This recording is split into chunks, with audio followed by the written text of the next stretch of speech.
Okay. Yes, I think everything is on and good to go. Oh, and I haven't turned on my closed captioning. It's a good point. I also just realized that I think my automatic Twitter go live notification I forgot to update and is thus incorrect. So let me just delete that. Close that. And I'm gonna do a couple little maintenance-y things while we watch the nice opening.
Cinderella, why don't you stay with me tonight? We will dance until midnight comes and we could run away. Oh, we will never ever be apart. Set aside all your fears, this magic lives inside your heart. I am here, would you wanna stay with me tonight? Follow me, we will run across the bridge of fantasy. Oh, all the pain and sadness that you feel. Believe in me, hold me close, don't never let me go. Come and stay with me forever. Magic lives so long as I am here. Alright, so that was actually kind of nice. I like playing the opening song, and it gave me a minute to do a little bit of extra maintenance-y things. I hope that wasn't just loud. I fussed with my microphone a little. Like, remembering to turn on my captions, and also, what are you saving for, Day-san? Should I be worried? Not worried, but I mean, I guess there's no reason to be worried about someone saving channel points to redeem things. Everything I put in my channel points I was prepared to do. Let's see. Yeah. I'm trying very hard to be less orange with a light that doesn't quite fit where I want it to, because I really want it to be coming from that direction. But the cord is too short, and I haven't gotten a USB extension cord in yet, so it's still coming from that direction for now. But I am ordering a USB extension cord, so.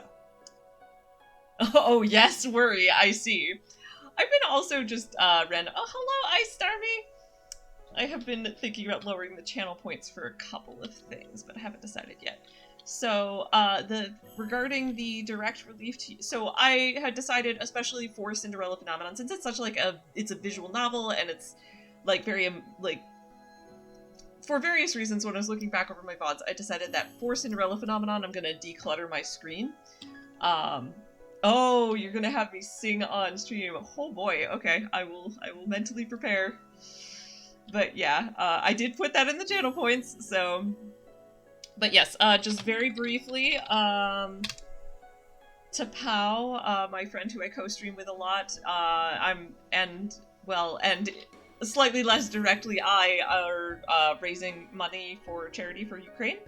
And that's what that direct relief to Ukraine thing is up there. We're really close to the goal, and if we hit the goal, then Streamlabs, the charity, will actually match the amount, which is pretty cool. So, otherwise, although I left the support flags on my main screen, and I will probably still have them for other games that I stream, but for Cinderella Phenomenon, I decided to I was more invested for this game in decluttering the interface, so we will stick with just my camera and the little donation bar.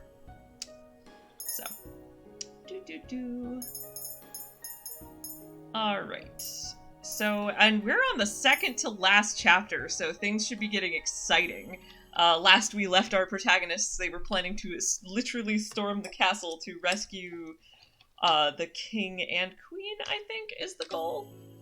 Because there was a military coup by the leader of the knights, and there ain't no way that he was actually going to let the king live long term. In fact, he had the king tell the people that he had a terminal illness, so it would be less suspicious when he suddenly dies. And so, obviously, the folks don't want that to happen because they want to undo this guy's, you know, terrible military coup. And also, you know, Lucette doesn't want that to happen because, although she is very convinced that her father has no love for her, which I don't think is entirely true, but he is very useless, she still loves him. Anyway, so that's where we end. The last, I think, we left things like Claude is also, going through something that he refuses to talk about that is almost certainly to do with his curse. That is whatever bad side effect, besides having everyone fall in love with him when he is presenting mail, is getting worse somehow in an unclear way. But, you know, it seems, my guess so far is that the curse will keep going, or like, you know, that we know he has a rose tattoo, and I'm guessing it's sort of a Beauty and the Beast style thing where he has a time limit, after which, well, in this case, I'm assuming he'll just die. And I'm guessing the way to break the curse must be for someone to fall in love with him without the curse. And he's got a little bit of trauma from that. We saw, like, he did open up to Lucette about it in the last bit. He met a woman, when he first came to Angel, who he really fell in love with, and he thought that she genuinely loved him, but, it turned out she actually was just affected by the curse, and I'm guessing the way that he figured that out is because it didn't break his curse. So, you know, obviously the hope is, with the good ending, Lucette who is clearly already fallen in love with him, will be the one to break the curse after all. But first we have to rescue the king! Because also, you know, exciting things are happening. Also, my time management was, as usual, kind of bad, so, you know, I hadn't thought about the possibility that Alcaster made the king say that about an illness on purpose. Saw it as just an excuse, but you're right, it makes sense that it was deliberate lies so that people wouldn't be suspicious when Alcaster murdered the king. Yeah, that was for sure, that was my first thought. It's like, oh, well, we did hear that the king was terminally ill, so I guess it makes sense that he's dead. It's the thing that, like, it's the perfect excuse for both of those things. Indeed. So, I am in fact now a little bit proud of that theory, then. I think it makes a lot of sense. Oh, and also, right, so my time management, as usual, is pretty bad, so I am also kind of eating lunch, and I found, not lunch, but, like, I have some food that I'm eating, and I have found that, you know, in this game it is very difficult. I can't really talk while I'm eating, and I don't really like being visible eating in a game. I don't know. So basically, very, very short form, I've decided I'm going to try an experiment where I turn my camera off to take a few bites of food. Like so. So, like, we might have bits of silence, but if I'm off camera, you can be rest assured it is because I am taking some bites of food. So alright, but let's get to it. We're gonna actually get into the exciting action of Chapter 9 of this very cool story. Chapter 9, The Rescue. That title has me very plus the fact that, I mean, I'm gunning for a good ending, which makes me think, yes, they'll probably succeed. Alright. Jurian says, "Today I will land another hit on you, Karma." Claude says, "If you can, darling, I welcome the challenge." Garland, "Princess, your side is open." Lucette, shocked. Yeah. I would be freaking out if mine was missing. I'm not freaking out, it's just I think I know how I lost it and where I lost it, and so I think it'll be easy to find, like, how, when, and where, so I can, like, calm my mind down and be like, you know, Tom's on it a little bit, and then if he doesn't find it, I'll dedicate all of my time and energy to finding it. But also, I very specifically, it is not an I specifically bought rings from a place where I knew that if something happened to either of our rings, they could be replaced. And it's not great. I don't want to have to replace my wedding ring, but I can. And that is important because then it makes me not totally freak out if I can't immediately find it. So, anyway. And it is funny to be like, have lost my wedding ring going into playing an automate game. Just funny coincidence. I'm almost like, oh no, what if it is a sign that things will be dramatic and bad in this chapter? But like, nah, honestly, I think it'll be fun. Like, just like I think I will be able to find the ring and it will be fine. I think this chapter will be dramatic, but everything will turn out fine. So, I bring my sword up closer to my side as Garland strikes me. Tonight is the first night I get to use a real sword as opposed to a practice sword. The sound of metal clashing echoes into the night. Lucette thinking to herself, is this what a real battle feels like? Oh no, Lucette, I'm pretty sure this is not what a real battle feels like, because you know that the people here are not really trying to hurt you. Oh, I hope she will be prepared for when there are people who are really trying to hurt her. We have been practicing under skirmish conditions for the last few days. Since tomorrow is the day we enact our plan, we are doing some last-minute practice. Claude. Remember, fighting back-to-back is better than doing it alone. Claude dodges Jurian's sword as he speaks, but I notice that he seems to be taking special care not to look in my direction. Lucette thinking to herself. He's been fine for the last few days, but I'm not sure when his pain will return. If only he would tell me what was wrong with him. When Claude finally calls the end of practice, we are all exhausted. Claude. Good job, everyone. You'll all be fine tomorrow. Garland turns to face me, a soft expression on his face. Garland. And if it comes down to it, Jurian and I will protect you. Garland looks over his shoulder at Claude. Garland. Both of you. That's our job as knights. Claude. I'm quite capable of protecting myself, but I do appreciate the offer. Jurian. It's late. We should all get some rest. The two knights excuse themselves, leaving me with Claude. Claude. Lucette, you should go to bed. Lucette. Silence. Claude. Princess? Lucette. I have a feeling I won't sleep much tonight anyway. Claude. Be that as it may, you should still try. I'm about to retire for the night as well. Okay, our first choice of the chapter.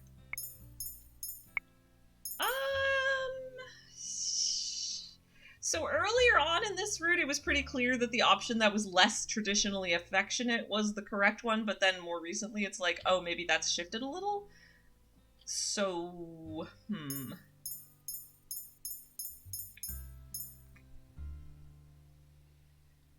leaning towards...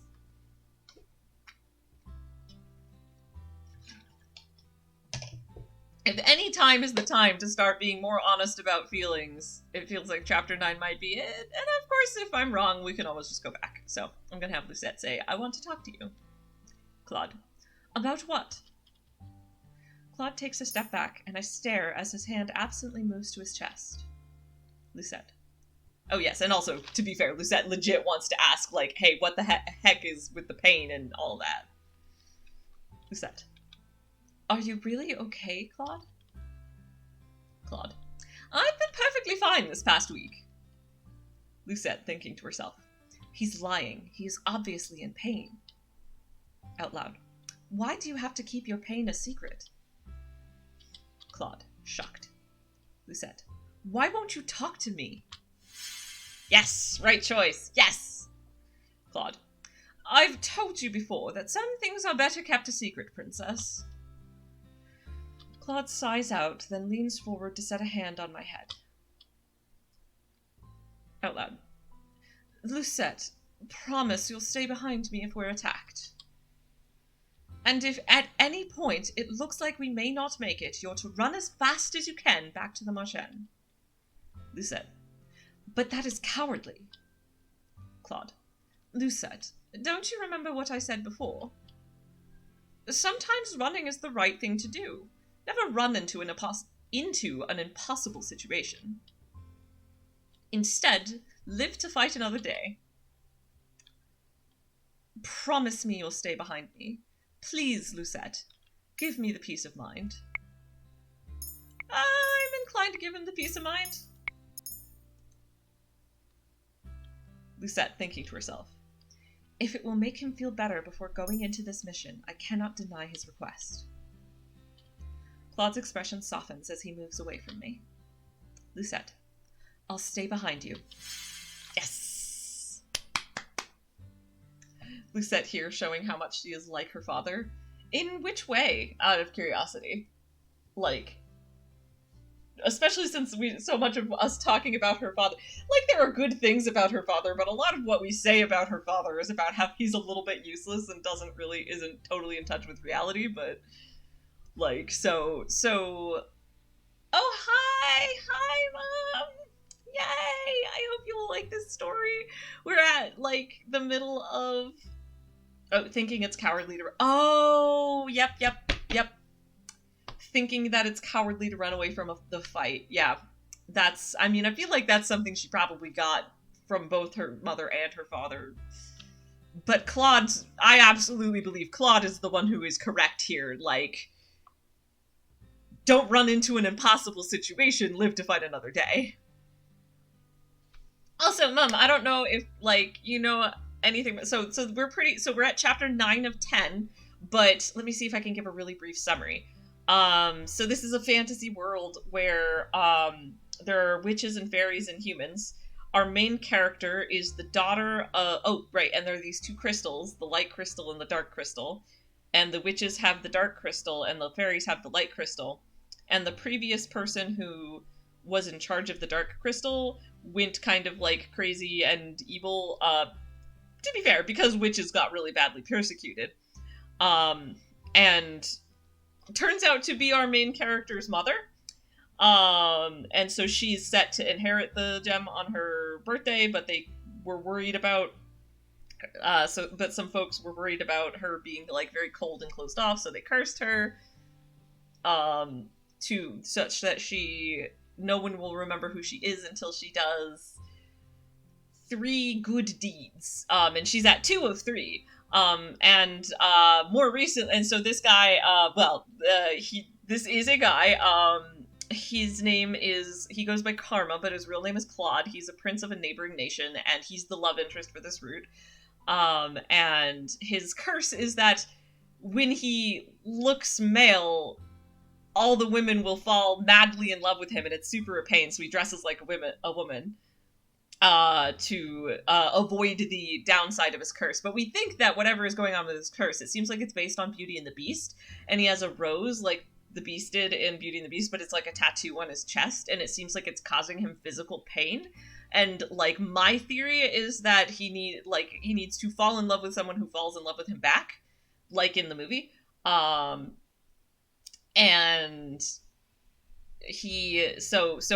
my theory, and so he's not been telling our main character Lucette what's wrong with him. She just knows that he's in pain.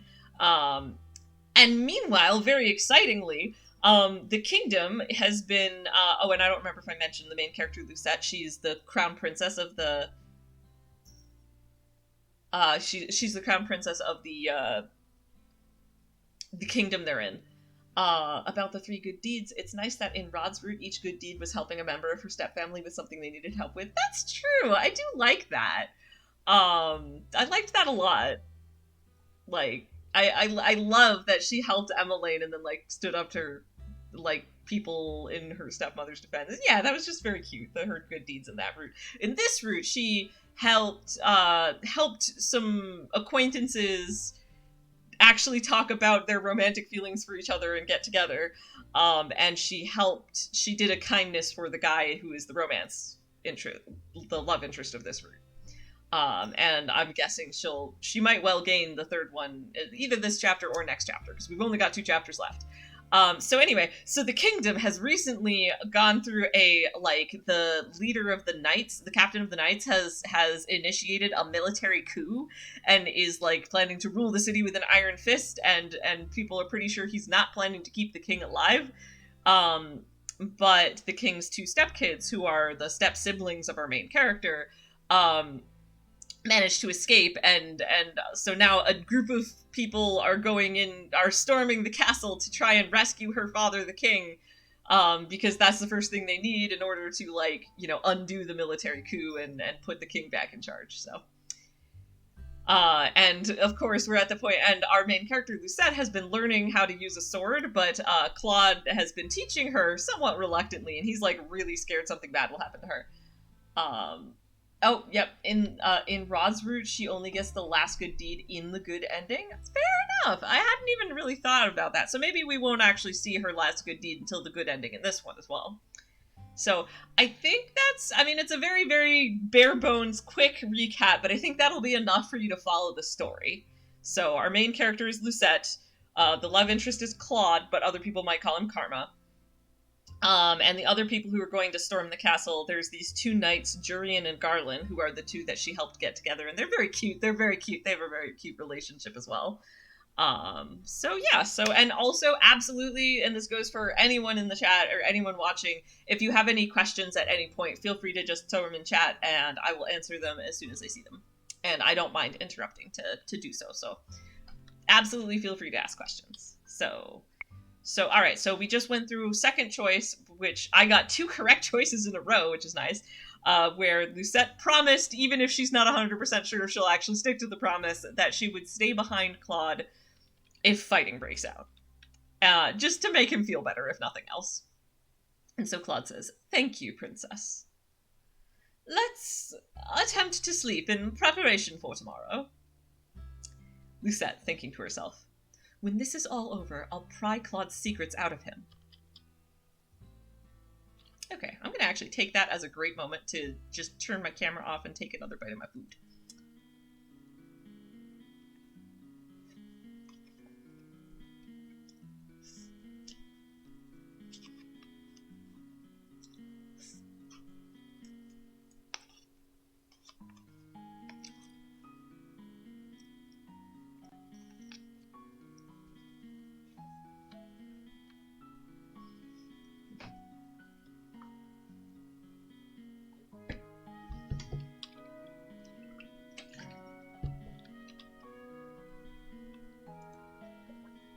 Alright, so, like, I said this earlier in the stream, but I'm probably going to do that a couple more times just because I have some food that I didn't quite finish before my stream, and so, and my light just turned off, so let me turn that back on. I have a sunlight behind me because it's rainy and cloudy and dark. So, if my lighting suddenly changes and I get up and it changes again, I mean, it's just because my sun lamp automatically turns off after an hour, so I have to get up and turn it back on. So, hopefully shouldn't have to deal with that until another hour goes by. Alright. Tonight is the night, and everyone is just about ready to go. I can't get this feeling of foreboding off my chest. Boop, boop, boop. Oh, oops. Sorry, I didn't mean to turn my camera off. I forgot that I was still selected on my... There we go. I was over on my wrong screen, so okay, let's move the mouse over here and click. Let's try that one more time, shall we? Tonight is the night, and everyone is just about ready to go. I can't get this feeling of foreboding off my chest. Everyone is gathered close to the door, ready to see us off. Everyone except Rumple. Princess! Oh, he's the next route, and I do a very silly voice for him because he's a ridiculous person, but it's a little hard for me. I don't always keep it up. I don't always succeed at maintaining it, but I'm trying. Rumple suddenly appears, and is coming up to stand right next to him. Lucette. What are you two doing here? Rumple. Well, of course we came to wish you good luck, just like everyone else here. And, you know, he's actually shown a couple of good sides to himself in this route, so I am tentatively hopeful that I will not dislike his route, just because I don't like it as much as the others. Anyway, Annis. We'll be waiting for you tonight so that we can celebrate everyone's return. So yeah, these are just two other, basically the quick and easy explanation of these two is that Rumpel is another potential love interest, but we're not on his route, so he doesn't really matter. And Annis works at the tavern that they all stay at. So they're just basically fellow boarders at the tavern. And these are Lucettes' step-siblings, Rod and Emmeline. Rod, be careful. Emmeline, who has been everywhere with her brother since they came here, is standing right beside him now with a smile. Emmeline, I will pray for your safe return. Her smile wavers, and I can tell she is uncertain. Rod, she has the great knights of Caldera, 2 witches, and a prince. She'll be fine. Rod's responses are curt as usual, but I cannot help but notice the hesitance in his voice. Even though he stares at me without expression, I think I can see a tinge of worry in his eyes. Jurian, rest assured that we will keep the princess safe. And these are the 2 knights that are the knights of Caldera that they mentioned. Garland, we're not going to let Alcaster get away with what he did to Angiel and its royal family. Parfait steps forward last. She and Delora glance at each other, and I feel as if some secret message bounces between the 2 of them. Yeah, whatever negatives that we've had about Parfait and Delora, nothing is going to change the fact that I very intensely romantically ship them. Like, I feel like it works, it is very believable within the canon. Delora nods ever so slightly before Parfait turns to the rest of us. Her eyes eventually fall on me. Parfait, you've changed since you've been here, Princess. But your dedication and resolve never wavers. It has always been there, just beneath the surface. Lucette, thinking to herself, stubbornness or resolve? It is as if Parfait is able to read my thoughts. She smiles as she sets a hand on my shoulder. Parfait, your dedication is very much like King Gennaro's. You are proud and honorable and always take steps in the right direction. That is why I know you'll be back tonight. Just as Rumpel said, we'll all be waiting for you. All of you. Stay safe tonight. I nod my head as everyone gathered around begins to repeat their hearty goodbyes. It is Delora who walks away first. We all follow behind. The night has just begun. Our way to the palace gates is uneventful, but we pause some distance away from them to take shelter in a nearby alley. Okay, I want to see if I can fix whatever is going on with the lighting on my neck, so let me just...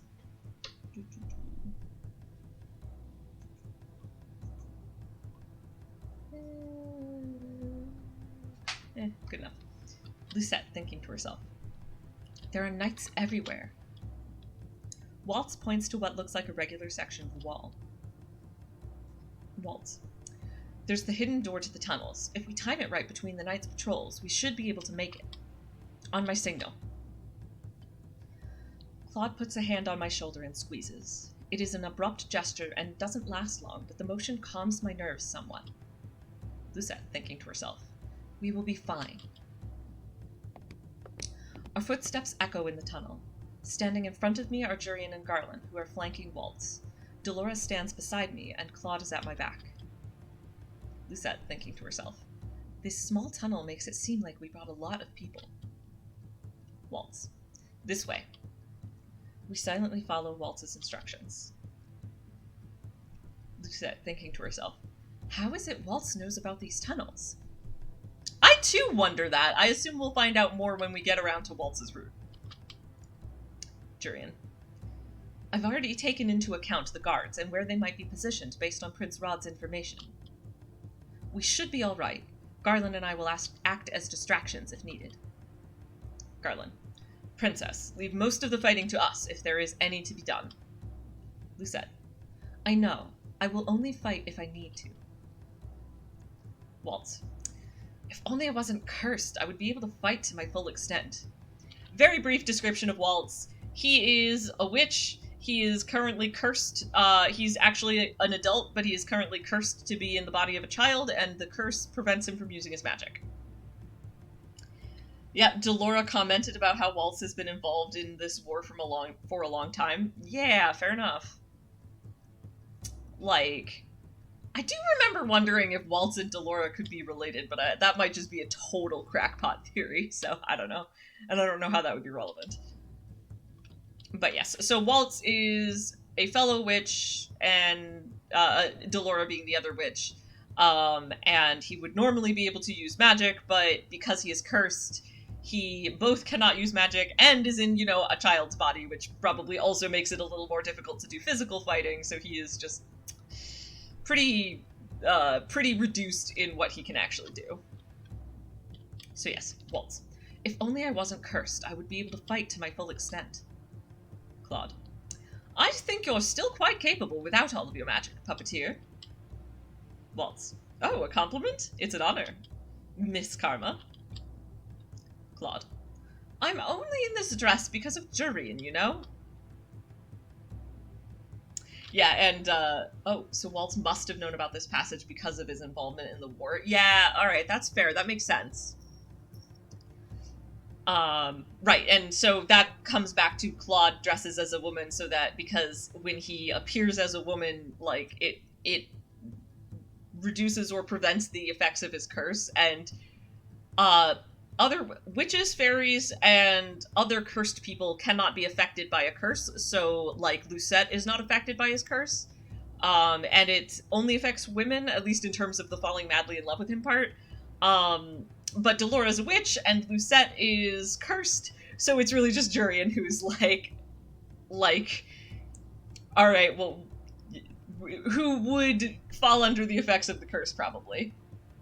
And again, somebody doubts the power of Claude's curse.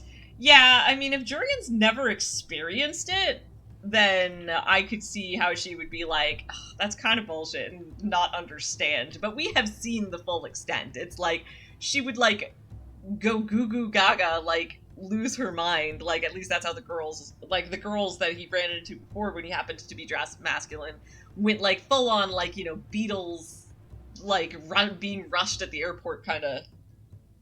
Yeah, I don't know why people who know about curses doubt the power of a curse. Yeah, I don't understand why everybody's like, psh, everyone falls in love with you. What BS? It's like, have you not seen how the literal entire kingdom, possibly entire world, forgot that Lucette was the crown princess of the kingdom?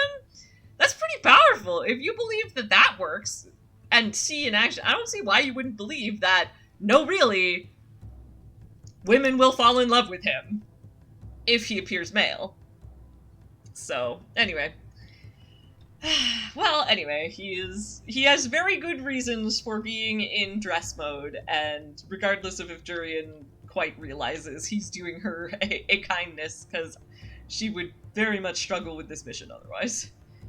Just because the effect, not because she would be incompetent, just because the effects of the curse, I'm pretty sure, would mess with her ability to be competent. And honestly would also mess with Garland because he'd be upset, but anyway. Jurian crosses her arms and cocks an eyebrow at Claude. Yeah, yep, exactly here. Jurian's like, I wouldn't fall in love with you no matter what you say. Claude. That's what they all say.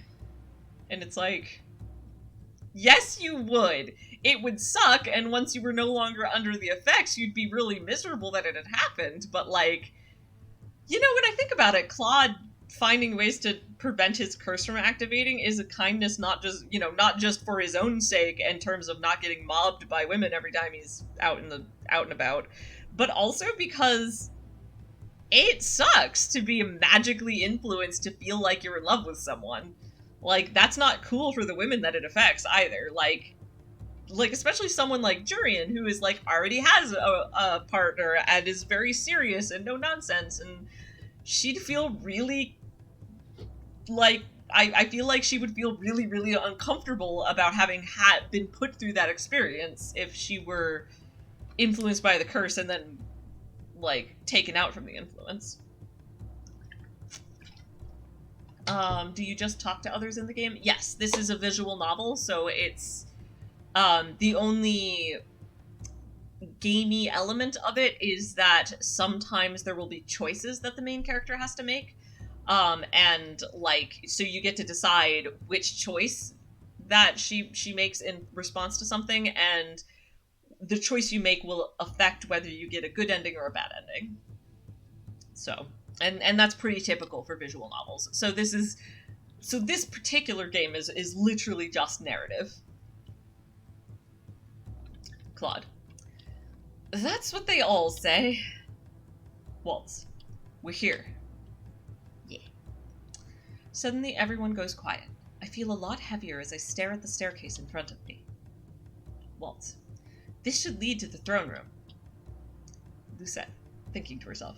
Yeah, like choose your own adventure visually. Yeah, it's exactly like that. And I mean, that's where the term visual novel comes from. It's like you're reading a novel, except that it's all presented visually. I find visual novel games to be really cool, honestly. Because you're just getting a cool story with lots of illustrations. Oh, presumably back on my earlier point about how it sucks for the women as well.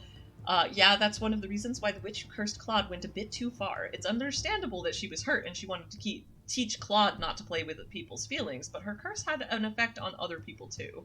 Yeah, like, I agree. Like, I can respect the witch deciding to curse him in the first place, but her choice of curse is, like, not fair to the people around. Like, I don't like a thing where it's like, okay, you messed up, so I'm gonna punish you in such a way that it affects everyone around you as well.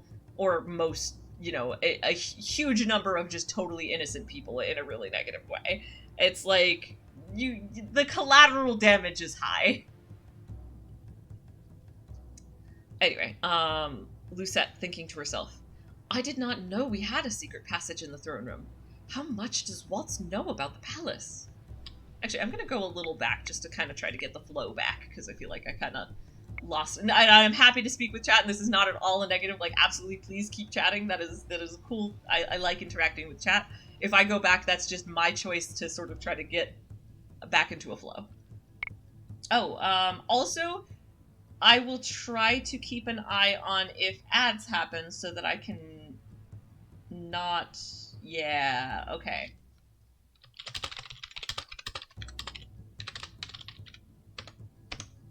So I think an ad is currently running, so I'm gonna hold off until my little dashboard tells me it's done.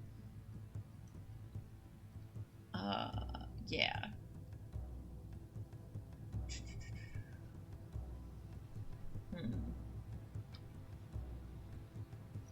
I'd say let me know if you're not experiencing an ad, but, like, I imagine that, like, it is difficult, but... Oh gosh, because it looks like it's running, but it's hard to tell from the view I have. It does say pre-roll off, so did it, like... Oh, recently ran an ad. Okay. So...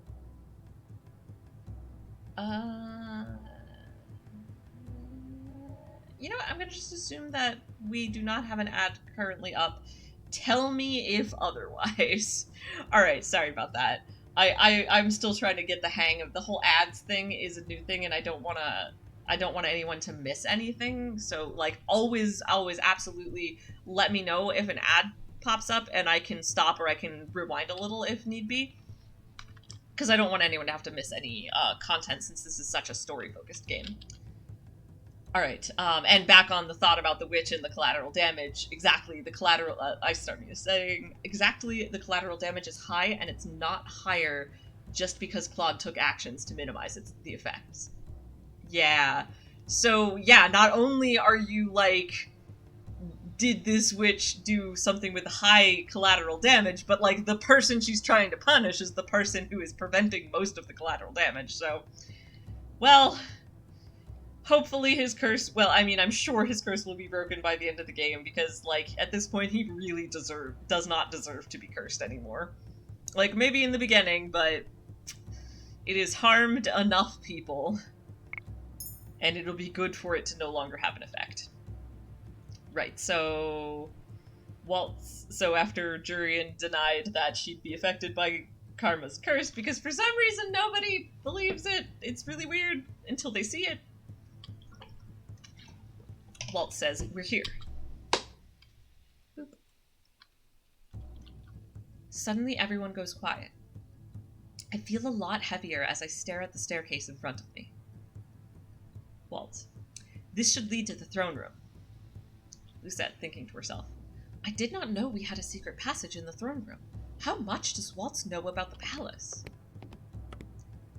Immediately after we step into the throne room, we split apart to avoid the guards' gazes. I stick close to Claude and Waltz as Delora conjures a blanket of shimmering fog that envelops the guards. Magic! I watch as the guards' eyes close before they slump to the ground. Delora drops her hands once all the guards are truly asleep.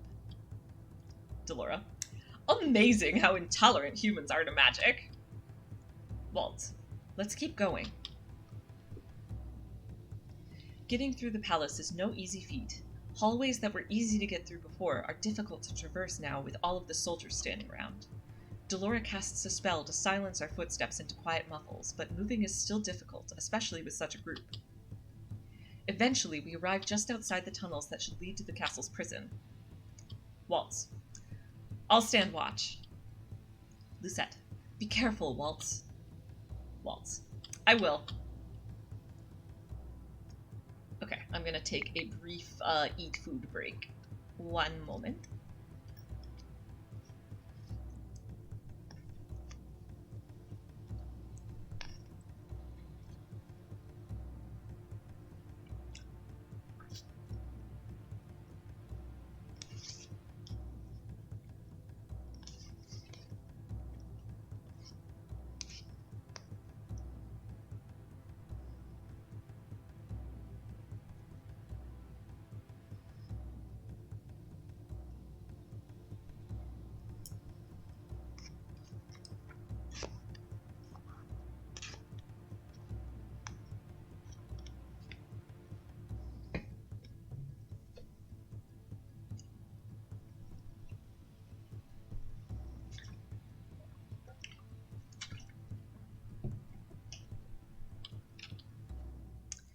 Alright, back to the action. We enter another network of tunnels. Delora. Jurian, Garland, after you. Jurian glances at me briefly, then at Claude, who nods a little stiffly. Jurian. We'll be right back. In accordance with the plan, Claude and I are left at the halfway point of the tunnels to ensure a clean escape as Delora, Jurian, and Garland continue on to the prison. Lucette, thinking to herself, they should be fine, but I am still worried. My eyes wander to Claude, and I bite down on my lower lip when I notice that his hand is once again raised to his chest. I find myself reaching out to grab Claude's hand, but he swiftly pulls it away. The glare on his face takes me by surprise. Lucette, thinking to herself, why is he so angry? Claude puts a hand to his chest and flinches as he leans on the wall. Claude. Not now. Or wait, I thought he was saying to Lucette, not now, but like now I'm realizing he's probably saying, not now. Kind of like, why is this pain hitting him now? His voice sounds pained. Lucette, thinking to herself, what is he talking about? Out loud. Claude? Claude. I just need some space, princess. Lucette. But... Claude. I am fine. I cannot help but feel irritated at the way Claude has snapped at me. Claude. I'm sorry, I don't mean to be this way, it's... He trails off, his eyes distant. Lucette. Because of your curse. Right. Alright. Most of the time he is sociable and a pleasure to talk to, but then he reverts to this state. It is like he is two different people. I cannot understand why he is like this. Lucette, thinking to herself, why do I care so much for somebody who keeps secrets? Claude. Lucette, I wish I could explain, but if I did, you would hate me. Or, more accurately, you would be afraid of me. Okay, I think the better choice here... Okay, so I have to figure out which of these is the right choice. I'm leaning towards... I could never be afraid of you feels like the sort of instant denial that Claude has gotten very sick of over his time being cursed. Why would I be afraid of you? Feels to me like the better choice, because it's like, give me more information, not let me immediately deny what you're saying. So, why would I be afraid of you? Claude. Silence. Lucette. You've never done anything frightening before. You aren't a frightening person. The only time you ever frighten me is when you're like this. When you look like you're in pain, and when you keep secrets. Claude. The secrets are my own selfish desire, but they're for your safety too. Lucette. You are talking in circles. Why don't you just tell me what's going on? Claude. Claude's voice trails off at the sound of running. His hand moves quickly to the hilt of his sword, just as I reach for mine. We only relax when we see it is Jurian, Garland, and Delora heading towards us. Lucette, thinking to herself, why are they alone? Claude. Where are the king and queen? Garland. They weren't in the prison. Lucette, shocked. Jurian. I have no idea where they could be. Delora steps out from between the two of them, her expression somber. Delora. This doesn't bode well for us. We can't keep sneaking without a direction. That's a sure way to get caught. The words have just left her mouth when the alarm bell... The words have just left her mouth when the alarm sounds behind us. Delora. Don't tell me. Garland. The alarm! Everyone draws their weapons as Waltz appears, running towards us with a harried expression on his face. Waltz. The knights are on their way! Lucette. How did they know we were here? In seconds, I hear the clanking of metal, and then there are knights upon us. We are forced to scatter to deal with different opponents. Lucette. Shocked. A guard rushes at me with his sword, and I somehow manage to block his attack. Lucette, thinking to herself, I should be able to wind around him.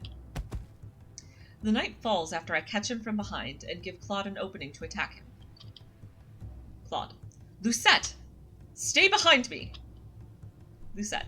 I promised I would, remember? Claude. Let's keep it that way. A smile flashes across his face, and for a few moments he seems more like the Claude that I know. Lucette, shocked. A knight manages to separate Claude and I, leaving me by myself. He grabs my arm. Lucette. Unhand me! I watch in shock as the shimmering fog surrounds my attacker, his eyes closing as he slumps to the ground. He is only the first to fall. Seconds later, most of the knights in my immediate vicinity have fallen to the ground. I can tell by the subtle rise and fall of their chests that they are asleep. Delora. Sorry, I couldn't focus long enough to cast that spell earlier. Delora drops her hands and turns to address Waltz, Claude, and I. Delora. Head towards the entrance hall. The king must be in one of the central rooms. Jurian, Garland, and I will head to the bed chambers in the east wing to look for the queen. Waltz. Splitting up is not part of the plan. Delora. We don't have much of a choice anymore if we're going to get the king and queen out of here. We have to improvise. Now go! Claude grabs my hand and jerks his head at Waltz. Claude. Let's go. Yeah. Hate to admit it, but Alcaster was smart not letting Gennaro and Ophelia in the prison. Yeah, not keeping them in the prison. Yeah, because it is not too much of a stretch to imagine that somebody might try to launch a rescue operation, and the really obvious place to check is the dungeons. And if they're not in the dungeons, well, then you have this problem. The exact problem our protagonists are running into. The three of us rush out and into one of the palace hallways. I keep my gaze forward while Waltz and Claude watch for enemies on either side of us. Claude. On our right! Claude grabs his sword and moves before Waltz and I can respond. He dives low towards the soldier, his sword poised straight for a devastating blow. Knights begin to approach us from the left, and I raise my sword, readying myself. Waltz snaps his fingers, and a flash of light blinding Waltz snaps his fingers, a flash of light blinding the men in the immediate vicinity, and I use the opportunity to rush the knights in front of me. I need some water.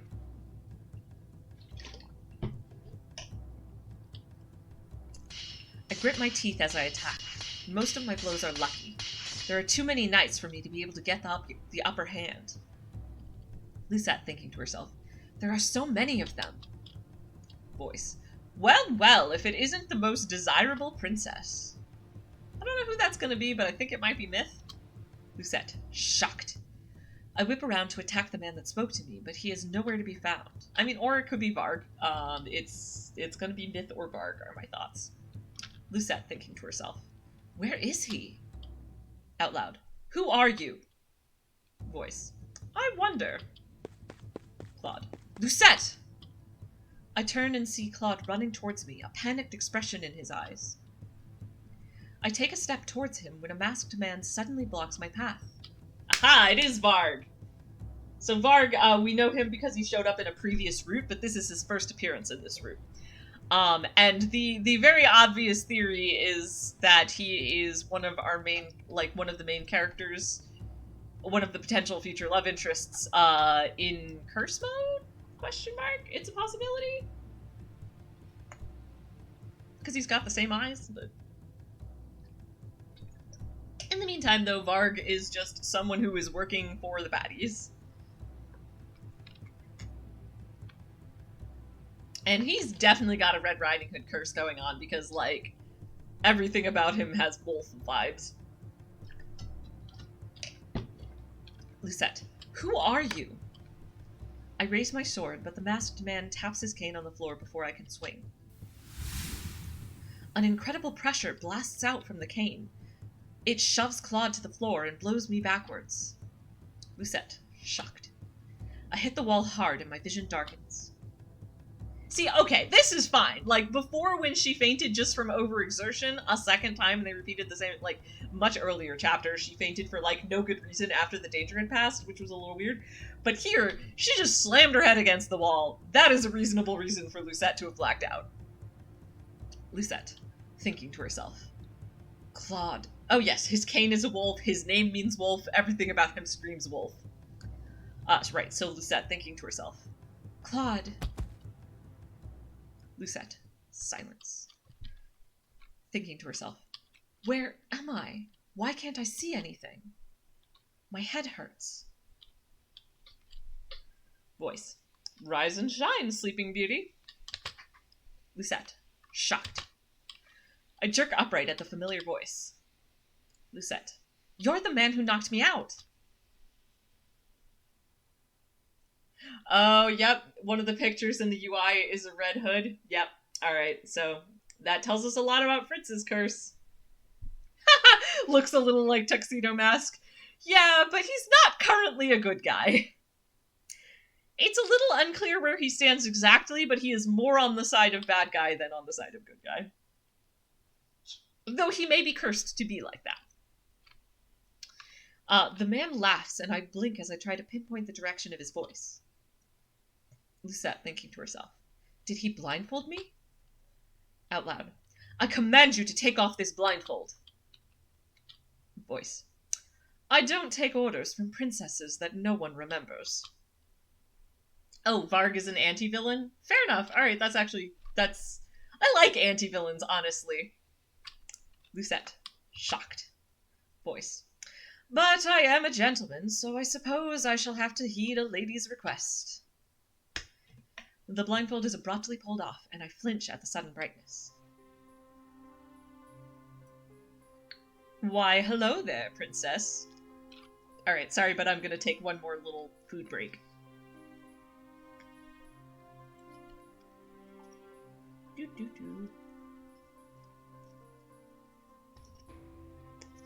But I can at least leave you on something better than a blank screen.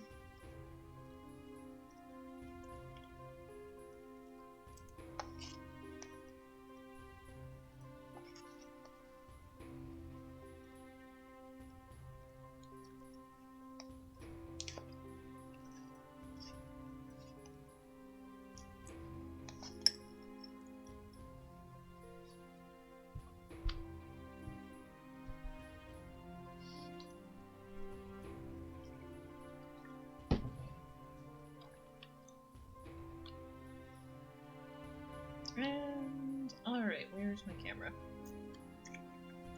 We back. Man. Why, hello there, princess. Ah, did the thing again. My captor looks at me, amused. He wears a crooked grin on his masked face and a cape on his shoulders. Lucette, thinking to herself, who is he? My eyes wander to the throne, and I cannot help but gasp at what I see. The king is strapped to the throne, hands bound, mouth covered. Lucette, Your Majesty! The king pauses to look at me, his eyes containing a mixture of alarm and confusion. Her father is among the people who do not remember who she is, because he is a human who is not cursed. Oh, and there is also the fact that Varg recognizes the princess, which seems to indicate he is cursed, or a witch or a fairy, though a fairy probably wouldn't work with myth. Then again, it is technically possible that someone told him, but the way he acted in Rod's Root seems to indicate that he really remembers her. Yeah, I mean, we can't confirm this because it would be a spoil, like, this is not going to get confirmed for me until we get to Fritz's Root, I'm sure, because it would be a huge spoiler. But I think that this is Fritz and this is his curse. But unclear as at this point, technically. I turn to glare at the masked man. Lucette, let him go! Man, no can do, princess, though don't you think he still looks regal sitting on his throne like that? Lucette, shocked. I grip my teeth as I begin to struggle against my bonds. Men, struggle all you like. You won't get out of those knots anytime soon. Lucette, who are you? The masked man drops into an elegant bow. I am called Varg. Lucette, thinking to herself, Varg? Out loud, what have you done to my father? Varg, me? Nothing. Well, nothing much. I guess gagging a person and tying their hands behind their back counts as something. Lucette, are you working for Sir Alcaster? Varg, I don't work for anyone. I'm not sure that's true, sir, but sure, if it... I mean, to be fair, he's enough of a loose cannon who has sometimes worked for and against people that maybe he can get away with choosing who he works with when. And therefore, if he's working with people but never for them, that's a valid distinction. Oh, I wonder if it's actually the shadow being cast by this that's caught. No, that was a thought, but... Anyway.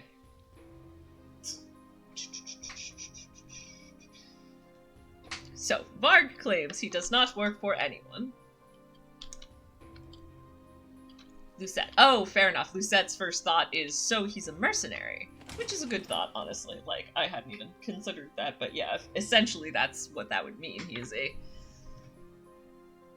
a kind of villain for hire, which means that he can choose his loyalties and allegiances as he sees fit. The door flies open and Alcaster steps in, his face full of anger. Oh good, anti-Alcaster as well. Alcaster. Mithros, the fool! How absolutely useless he was!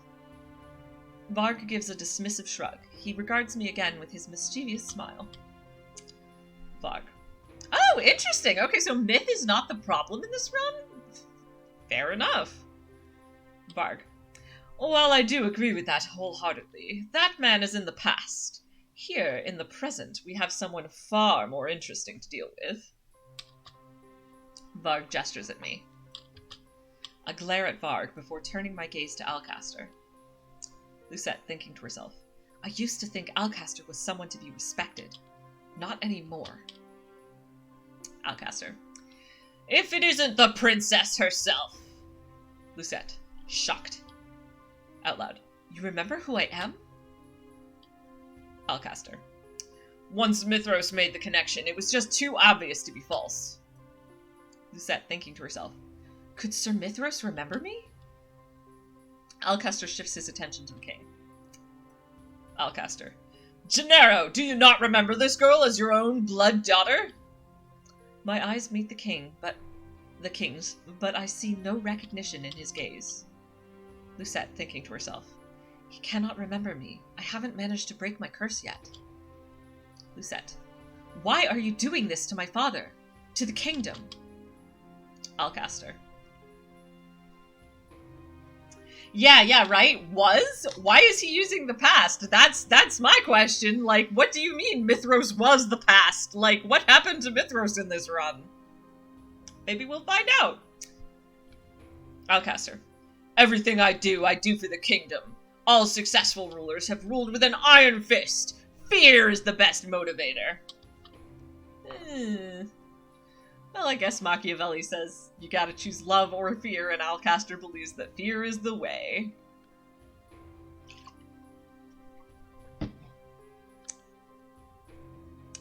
Alcaster. A king that is too lenient and does not inspire fear has no business being on the throne. Lucette. But the people of Angiel love their king. Lucette, thinking to herself. Before I had thought that the town people were despicable because they hated me. Now I understand those reactions. They may have judged me as mother's daughter, which is wrong, but that does not mean they should be subject to a regime of fear. Yeah, like you said before, Alcaster admired the way Lucette's mother ruled with an iron fist.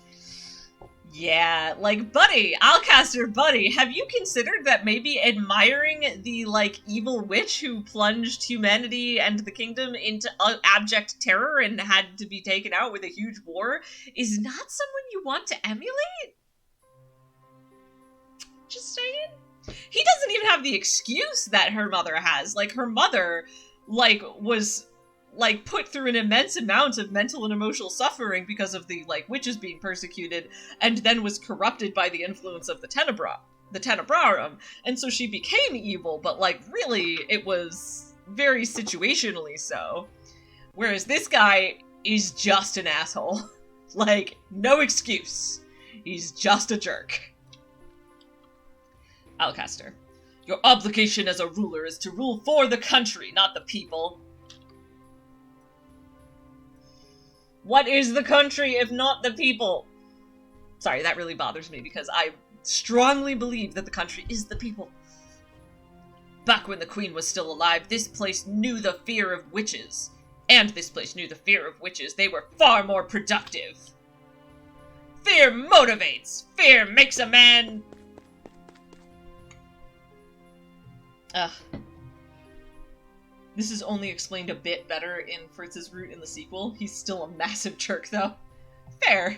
Yeah, he's ultimately just massive jerk, seems like the core personality trait here. Ugh. Oh, oops.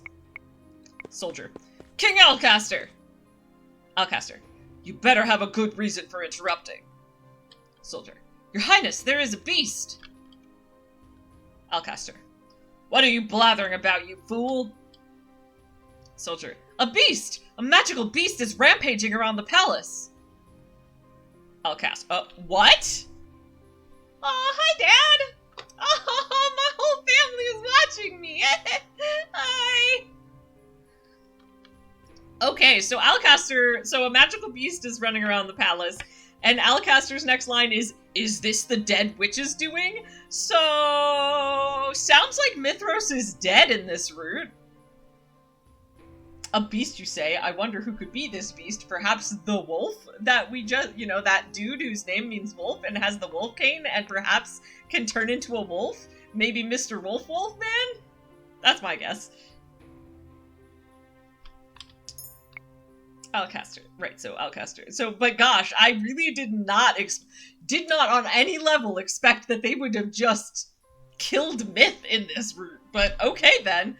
I mean, but it makes sense, because if Alcaster wants to rule with fear, but he doesn't like witches, and so if he finds out Myth is one, then he's gonna just take him out. That tracks. I mean, of all the people he could have killed before the end of the route, though, Myth is probably the one that I'm gonna miss the least. Oh, he's got no eye. The soldier has no eyes because he's just a generic dude. Like, he is not a named character, and all of the not named characters do not have full facial features to indicate that they are random, like, totally random, you know, insert generic soldier number, you know, 25. Lucette, shocked, thinking to herself, dead? Witch? No, Delora is fine. She has to be. Alcaster. Okay, so yeah, this is, if you didn't know that Mithros was a witch, this would have been harder to... Oh yeah, NPC, not a blue shirt guy. Yeah, exactly. He's essentially, he's I mean, they're all NPCs really, because NPC technically means non-player character, but like, he is not a, he is not a character who matters to this story. Right, so Alcaster says, is this the dead witch's doing? And Lucette, of course, first thinks that he might be talking about Delora. No, Delora is fine. She has to be. Alcaster, out with it! Did Mithros do this? Lucette, thinking to herself, what? Oh, apparently not thinking to herself. That was just... That's a little confusing, because usually the italics mean thinking to herself, but then occasionally the italics just mean emphasis, and it's hard to... Oh, right, there's also the fairy tale of this root. Oh! Sorry, I thought Varg because he's a wolf, but he's in the room, isn't he? I don't know why my brain went there when I realized Beauty and the Beast curse. Some terrible thing is gonna happen when Karma's curse goes on too long. I never made the connection of where does the beast part come in here? Oh, and Lucette got kidnapped right in front of him. Oh, yep. Oh gosh, yep. I didn't make that connection at all, but suddenly that makes a lot of sense. Sounds like Claude, completely overwhelmed by Lucette getting snatched out from under his eyes, flipped out and literally turned into a beast. Boop. Right. So Alcaster says, out with it. Did Mithros do this? Lucette, out loud apparently. What? I cannot stop myself from blurting out the question. Lucette, Sir Mithros is a witch? Alcaster, he was a witch, but now he's dead. He turns to his knight and demands more information. I am too shocked to hear their words. Lucette, thinking to herself, Sir Mithros, a witch? Impossible. I mean, you say that, but like, you also would never have expected Alcaster to be like a dirty traitor who committed a military coup, so... Alcaster, what of the other palace intruders? Soldier, we've managed to apprehend some of them, but we can't get to everyone with that beast taking us out. Alcaster, that damned Mithros, still a pain even after death. Lucette, what did you do to Sir Mithros? Honey, he just said what he did to Sir Mithros. The thing he did to Sir Mithros was kill him. I'm sorry. Alcaster, did you not hear me, girl? He is dead, killed by my hand. Lucette, shocked. But why? Alcaster, it was helpful at first. We worked together to achieve our own personal goals. He eyes me cautiously. He wanted you, princess. Lucette, thinking to herself, if Sir Mithros was a witch, that would explain why he still remembers me. Out loud, why did he want me? Alcaster, who knows? It doesn't matter anymore. I gave him my knights to assist him in his search when the witches could not, but in the end that fool was too power-hungry. You never entered into my plans. You would have been safe, princess, had you just stayed put. But now that you're here, you'll come in handy. Alcaster turns back to the knight, who immediately bursts into explanation once more. Soldier, the beast is moving quickly. We don't know how much longer we can keep it from this room. Lucette, thinking to herself, there's a beast in the palace? And it's Sir Mithros' doing? I'm so confused. And what about the others? Are they okay? Out loud, let me go, Alcaster! Alcaster, you're not going anywhere.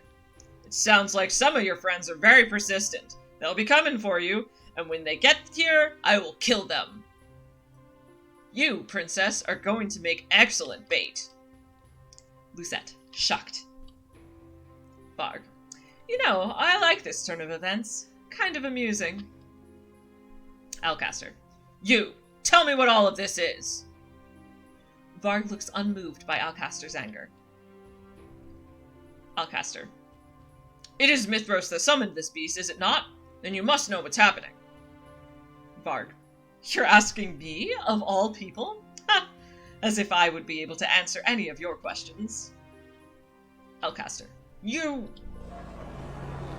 Alcaster. Oh, that's the sound of a beast roar. Yep, Varg is literally here, so he's obviously not the beast. Yep, no.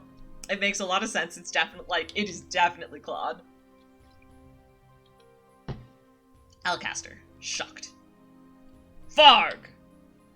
Varg. It doesn't matter how many times you say my name, Alcaster. I won't have any answers for you.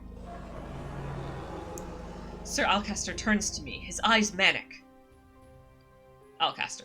Whether this is Mithros' magic or magic belonging to one of your friends, I'm not gonna let it live. Lucette, thinking to herself, could Delora create a beast out of thin air? Sir Alcaster draws his sword from his sheath and curses under his breath. I squirm, desperate to find some kind of break in my restraints. Varg surprises me, however, by reaching down and cutting the ropes binding my arms with a sword that I recognize. Lucette. Oh, grr, double grr. Yes. Big growls. Lucette. You have my sword! I stand up as quickly as I can and grab the sword from him. Lucette, thinking to herself. That was too easy.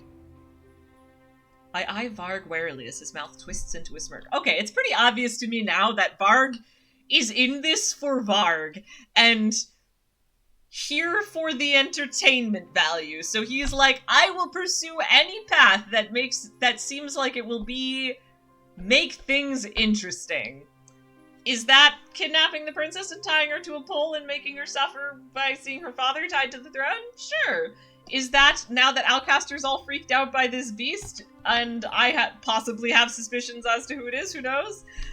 And it might be more interesting for her to be free? Sure, I'll do that now. I kind of actually dig it. Like, that's a trope I kind of go for, honestly. The sort of, the anti-villain thing, but specifically the chaotic anti-villain.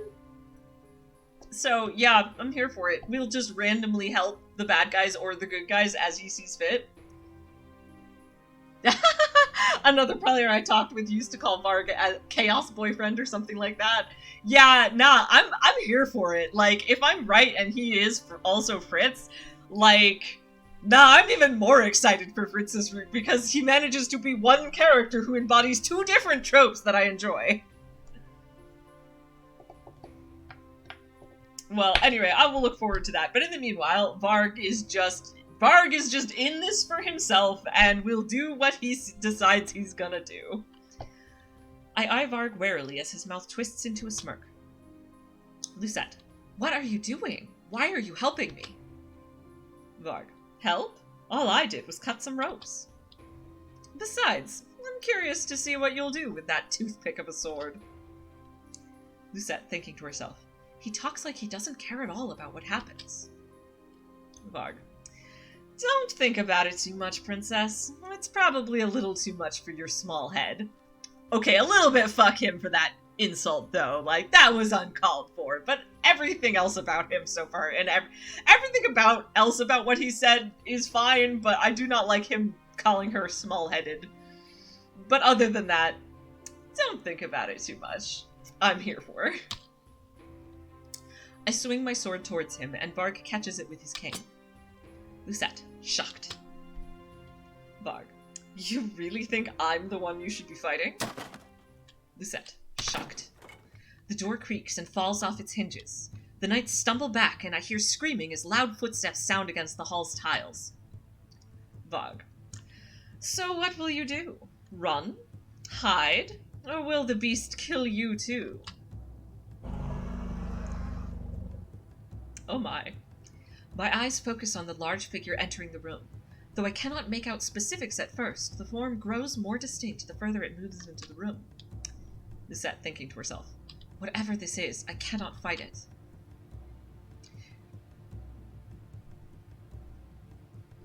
Yeah, this dude's a character impervious to anything going on. Yep, seems so, seems so. There is a moment of eerie silence, and then Alcaster yells, and the knights rush forward, attacking the beast as a collective. The beast throws them off with surprising nimbleness, his rage in every swipe. I dodge away just before a man's body falls on top of me. Alcaster. Over here, beast! Sir Alcaster rushes at the beast. I finally manage to get a clear line of sight to the king, who is still bound and helpless on the throne. Lucette, thinking to herself, the king. I have to get him out of here. I run towards the throne, but someone stops me dead in my tracks. Varg. Saving the king really shouldn't be your priority now. I like that it was, though! Ugh, I like that her first instinct was, I gotta get the king out of here. That might have even been a good deed, honestly. I mean, maybe not, because it's, like, also her father, but... I grit my teeth and swing my sword at Varg, but he easily darts away from me. Oops. Varg. I would be watching my back. It is then that I notice the beast slowly making its way towards me. Yes, exactly. Wrong, Varg. Saving her father should be her priority. Absolutely. Lucette, thinking to herself, why would it be after me? Out loud. Either I stay here and fend it off, or... Alcaster catches the beast with a broad swipe of his sword, and the two are focused once more on each other. I glance urgently at the king, then at the doors.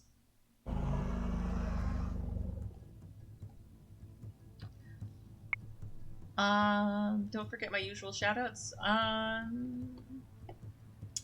mean, I do have shoutouts, but I usually, like, shout people out when they are in chat. However, now that you mention it, my sister, Captain Kiarda, is here in chat, and she also streams. So, check her out. I mean, especially if you are my parents, you know, check out your other daughter. Oh, hi, Six Card! Thanks for the subscription! I appreciate it. We're in a really exciting part of this visual novel. I mean, as you might be able to see from this visual. Very, very chaotic, very climactic action. The beast moves... Oh, and also, actually, now that... Since my sister pointed out... Shoutouts! Thank you. Six Card is also a streamer. He, said he mostly plays Metroid games and Crystallis, and that's how we met, actually, was playing Crystallis on Twitch. And thank you again for the sub. Alright, so, back to the climactic action scene. The beast moves again, and I realize that it is once more headed towards me. Lucette, thinking to herself, there is no way I can help the king in all of this mess. I need help. I have to find the others. Hopefully Alcaster will keep this beast busy long enough for me to get them. I mean, I think it's good instincts. Just a random dude, thanks. Yeah. Anyway.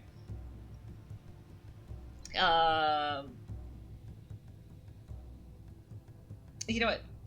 Let's see. Yeah, so nice that you can play the game with your family. I would love it if my family was interested in playing Cinderella Phenomenon with me. I would even translate the game for them so they would understand. Yeah, my parents have always been very supportive of both me and my sister, and it helps that they're also both pretty nerdy, so like I imagine, like, I think my dad's just here to, like, be supportive, but my mom is actually gonna be interested in the story. Like, she likes romance and fantasy, and so I'm very sure she'll like the game, so I'm pretty excited that she's here. Yes. I recognize that I've already said it, but I super appreciate, like, that both my parents, I'm so appreciative that you're here. It's just, it means a lot that you're here watching the stream. I appreciate it. Sorry, I just saw my sister going off to have dinner and Six Card saying, bring me some. Amazing. But yeah, You've already posted more than her? What have you already posted more then?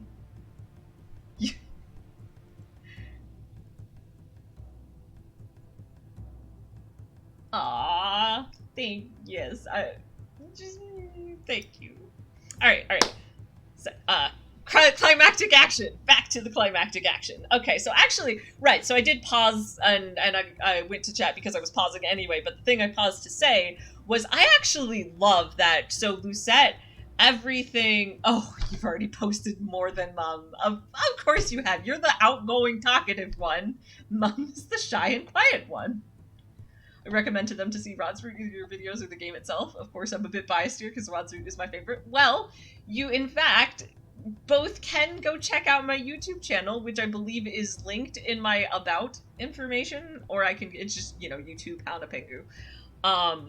And it, like, especially for Mum, like, if you want, all of my previous videos are online and are on YouTube, and in YouTube I have a playlist that's just for the Cinderella Phenomenon VODs, and I have trimmed them so you don't, so the starting soon screen should only be there for a few seconds, so it's a lot easier than trying to watch my videos on Twitch, so. Right. Okay, so, right. The thing I was gonna say about Lucette. I love that her first instinct was to try and save the king, and when it became clear that there was too much chaotic action going on for her to safely be able to do that on her own, her next instinct was to go get the people she came here with. And I like it because she promised Claude that she wouldn't run into an impossible situation, and this, she would run away and at the very least find help. And I feel like this is really her doing what he asked her to, is rather than trying to take it all on by herself, she's running to try and find the people she came here with to have backup and have support. And I also just love that she's thought to go to other people for support, because that's something she's had to learn over the course of the game, because she was taught by her mother, who was very evil, to not trust anyone. And so it's just, she's just come a long way, and I'm, like, proud of her. I turn and bolt through the room, weaving my way through the chaos of knights as I head to the door. I glance over my shoulder one last time at the king. His eyes are trained on the battle before him. His hands grip the arms of the throne, but there is nothing he can do. Lucette, thinking to herself, I am so sorry. I'll be back. But for now, I have to find the others. I dart past the carnage in the room, stepping over and around bodies as they appear. Halfway to the door, the beast lunges past Sir Alcaster, and for a few moments, I think he might be attacking me. Lucette, stay back!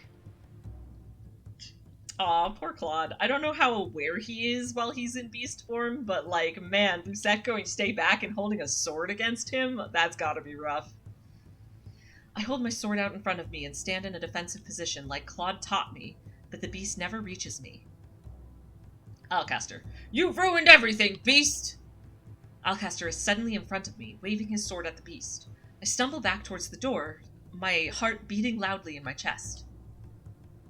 Lucette, I have to get out of here. Why is my... Alright, so now I get to leave you all on that exciting cliffhanger. Oh, and he did say she would be afraid of him. Oh. You know, here's the thing, though. I think if he had fessed up and told her that he might turn into a beast, that, like, she wouldn't be as afraid. She'd be like, oh, that's Claude. He won't hurt me. Like, I think it would have been better if he had told her. But I can understand why he's like, oh, she'll be terrified of me and hate me forever, and who could ever love a person who will turn into a terrifying beast? Oh, hey, look, I forgot that there's a chat thing for my, there's the chat reminder for my YouTube channel. So there you go. Check out my YouTube channel for the VODs, and, like, yes, especially for Mom, I recommend. So I have everything organized into playlists. I am on Discord. I've been thinking about making a Discord that would, like, for my streaming, which would probably be shared with, like, Tapawa, Vulcan, and Johnny One Take, and Pukura, but we haven't actually done that yet. But I am on Discord, and as, I'll do, like, a Twitch message to you with my username, because I'm not quite prepared to just give it out totally publicly, but it is Hanapingu with some numbers. So, I will, after I am done here, I will whisper to you. Yeah, and then we can totally do that. But yes, so I get to leave you all on that extremely dramatic cliffhanger, but if you want to see how everything turns out, you'll just have to tune in next week. Same time, same place. Well, you know, same place for me, same place, same channel online, but you know, you can be wherever you want. So next Monday, 4 p.m. is 4 p.m. Eastern time is my weekly regular Cinderella Phenomenon stream. So if you want to catch the thrilling conclusion to the Karma's root in Cinderella Phenomenon, you will have to make sure to tune in next time. And in terms of streaming in general, I should be next on Wednesday at 5 p.m. I will be doing a Minecraft stream, and Tapao might be joining me, which is exciting. And then I will also be doing, so I canceled my Crystallis stream last week because I was underslept and I was so tired. And it was also at a different time than normal, so I'm like, all right, I will just cancel for this week and I will put it off to this week, which also means that this Friday, starting at 2 p.m. Eastern time, I will be going into my final, what I'm pretty sure will be my final stream of my vanilla playthrough of Crystallis, so that will also be exciting. So yeah, so lots of cool streaming things to look forward to, and I hope to see some or all of you at more of them in the future. And thank you, especially extra shout out to my parents for coming out and supporting my streaming, and I appreciate you so much. And also my sister, who's been sticking around since the beginning, and also Six Card for being cool, and also Ice Starmie for watching me play this game and for having found me through YouTube. And I just really enjoy sharing this game experience with somebody who's so into it. Like, it's just been really fun to chat with you. I've said that before, but I do mean it. I probably will play Crystallis randomizers after I'm done with the vanilla playthrough, let's be real. So I appreciate you all very, very much. Oh, vanilla just means without the game as it was created, without any modifications. Or like, because people do randomizers, which is like you take the game and you kind of switch up the order that it happens in. So yeah, so thank you again all for coming out. I appreciate you all very, very, very much, and hope to see many or most of you again soon. Bye!